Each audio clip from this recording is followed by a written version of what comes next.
Welcome to this daily PBJ devotional. Read 1 Samuel 25, Ezekiel 35, and Psalms 105 to 107. This devotional is about 1 Samuel 25. When Samuel died, all Israel gathered to mourn for him, and they buried him at his home in Ramah. Then David set out and went down to the wilderness of Paran.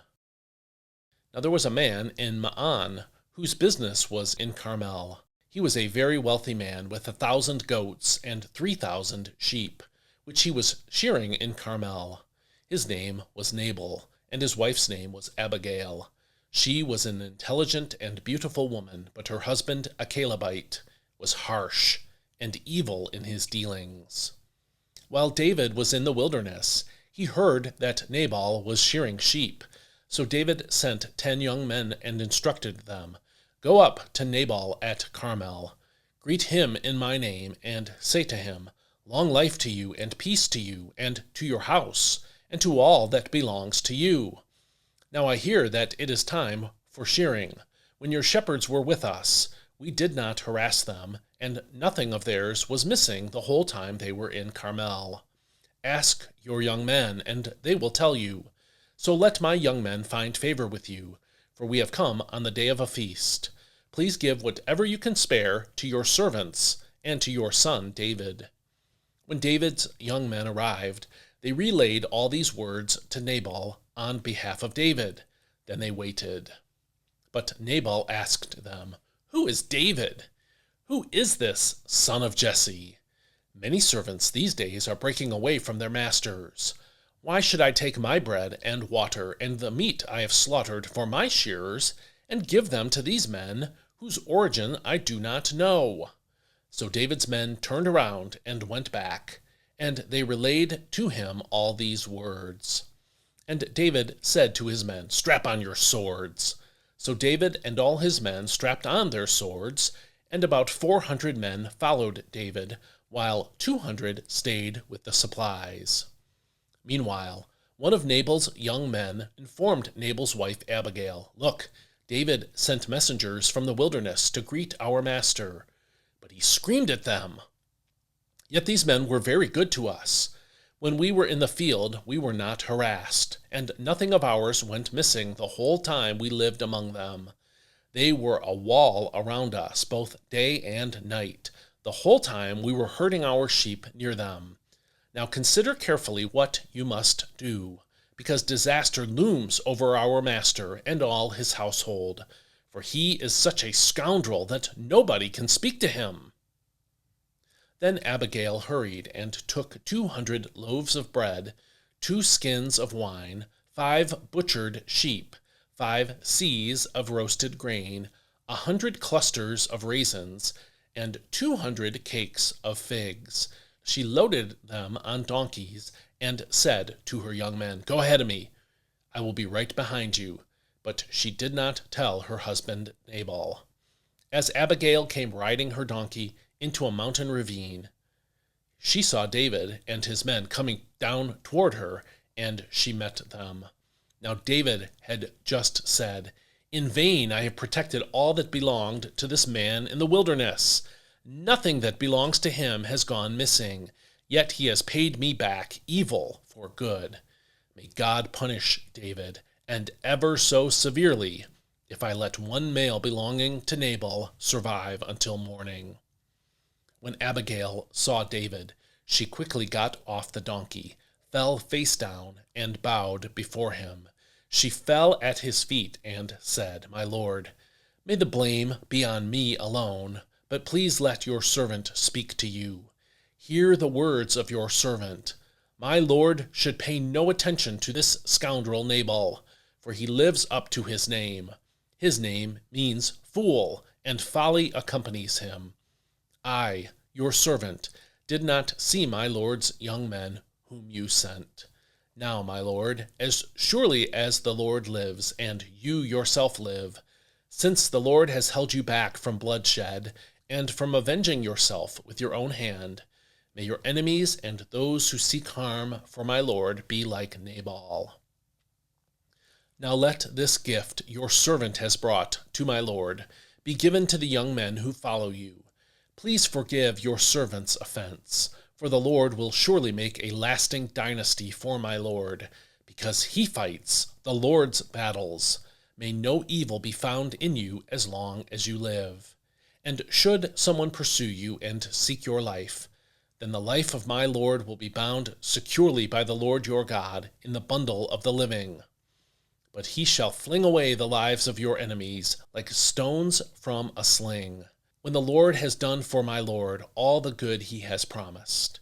And when he has appointed you ruler over Israel, then my lord will have no remorse or guilt of conscience over needless bloodshed and revenge.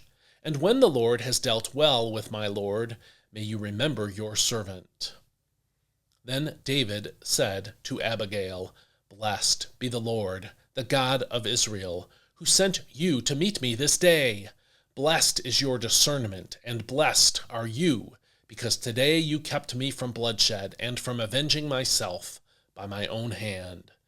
Otherwise, as surely as the Lord, the God of Israel, lives, who has restrained me from harming you, if you had not come quickly to meet me, then surely no male belonging to Nabal would have been left alive by morning light. Then David accepted from her hand what she had brought him, and he said to her, Go home in peace. See, I have heeded your voice and granted your request. When Abigail returned to Nabal, there he was in the house, holding a feast fit for a king, in high spirits and very drunk. So she told him nothing until morning light. In the morning, when Nabal was sober, his wife told him about these events, and his heart failed within him, and he became like a stone. About 10 days later, the Lord struck Nabal dead. On hearing that Nabal was dead, David said, Blessed be the Lord, who has upheld my cause against the reproach of Nabal, and has restrained his servant from evil. For the Lord has brought the wickedness of Nabal down upon his own head. Then David sent word to Abigail, asking her to become his wife. When his servants came to Abigail at Carmel, they said, David has sent us to take you as his wife. She arose, bowed face down, and said, Here is your servant, ready to serve and to wash the feet of my lord's servants. So Abigail hurried and got on a donkey, and attended by 5 of her maidens, she followed David's messengers and became his wife. David had also married Ahinoam of Jezreel, so she and Abigail were both his wives. But Saul had given his daughter Michal, David's wife, to Palti, son of Laish, who was from Galim. This is God's word. David was an emotional guy. That's a good thing. We have the incredible gift of so many psalms that came from the deep feelings he had in his walk with God. Being corrupted by depravity means, however, that most human strengths could also become human weaknesses. In the hands of God, our strengths are great tools for his glory. When they are in the grasp of our sinful nature, however, our strengths can do great damage to ourselves and to others. Here in 1 Samuel 25, David asks Nabal, a wealthy rancher, for food. We saw that in verses 2 through 8. David's request was sent respectfully. David started his message with a friendly greeting in verses 4 through 6. He pointed out that Nabal's sheep had not been forcibly taken by David's men, even though they were hungry and had the opportunity. We saw that in verses 7 through 8a.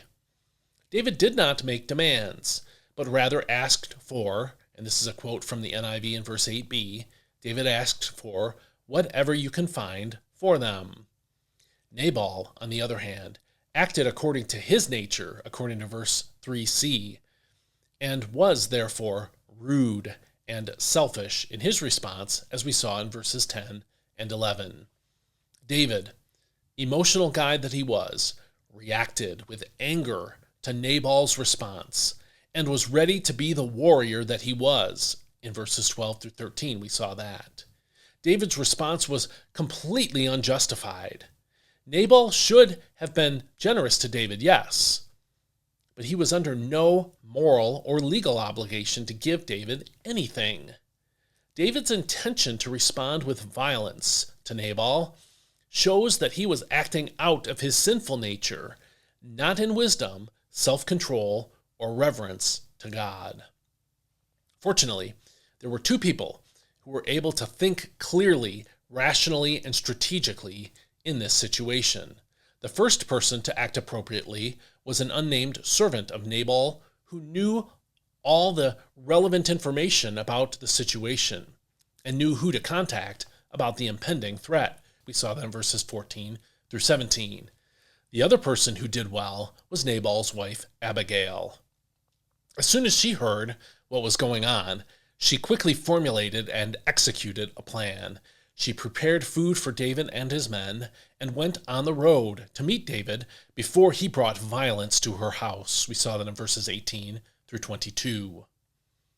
Where her husband was brash and rude, she was apologetic and reverent, as we saw in verses 23 through 25. Although she may have said more about her husband than she should have in verse 25, she was acting in his best interests. The things she said about Nabal in verse 25 demonstrate her frustration. It must have been very difficult to be married to someone who is as unkind, self-centered, and sinful as Nabal was. Yet, Abigail was not defecting from his team and trying to join David's team instead. Although she seems to have dropped a hint of her interest in David, you can see verse 31b for that, everything she did in the passage was righteous. It was righteous of her to protect her husband and their household from the danger her husband's foolishness was bringing. It was righteous of her to see what God was doing in David's life and to dissuade David from sinning against God in a way that would hurt him later. We saw that in verses 26 and verses 28 through 31a. It was a righteous thing of her, having saved her family, to tell her husband what she had done and not keep it secret from him, as we saw in verse 37. No wonder David wanted to marry her once she became a widow.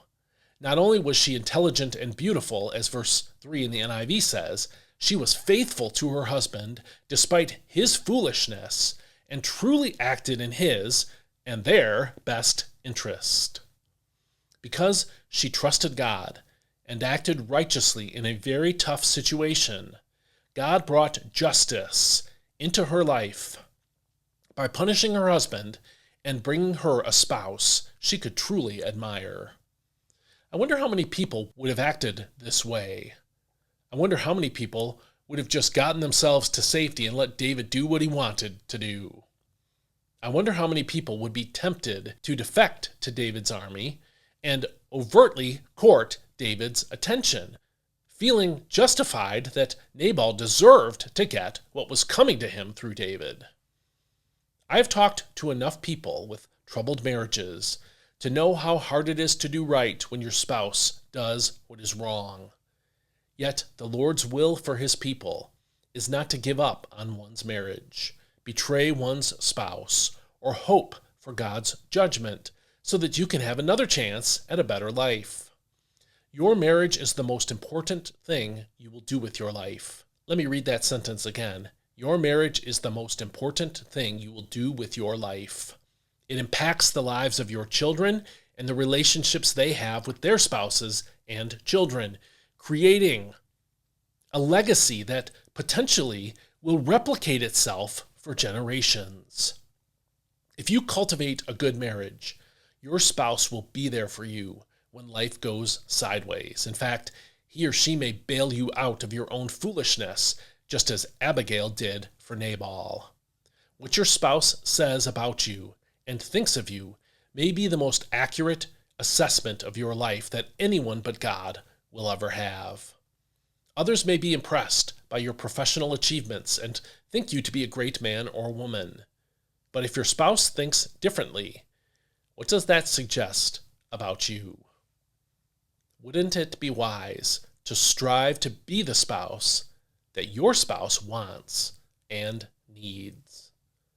Nabal had so much wealth, but apparently took the incredible wife he had for granted. It is easy to do that with any of God's blessings. Yet for all of Nabal's problems and failings, she was good and faithful to him until the very end. If you're presently struggling in your marriage, comparing your spouse mentally to Nabal after reading this, you're looking at it the wrong way. Focus on being like Abigail. Do you have your spouse's back, even when he or she does something foolish? If you have issues with your spouse, are you looking at things objectively, or are you too focused on his or her flaws to see what a blessing overall he or she is to you? Seek to live like Abigail and ask God to build the same desire in your spouse. If you're single, be wise about who you date. Someone said, every date is a potential mate, and that's a very good, wise way to look at it. If you can't see yourself married to the person you're dating, or know that you shouldn't marry him or her, those are clear signs that you shouldn't be dating that person. Abigail likely had no choice but to marry Nabal, with arranged marriages being what they were. You have the freedom to choose your spouse. So look for someone who will bring the same blessing into your life through wisdom, loyalty, and righteousness that Abigail brought into Nabal's life first, and then later into David's life. Think about this in the context of your relationship, or the relationship you want to have, and pray about it before the Lord now. And I'll see you next time. May God bless you. Hope you have a great day today.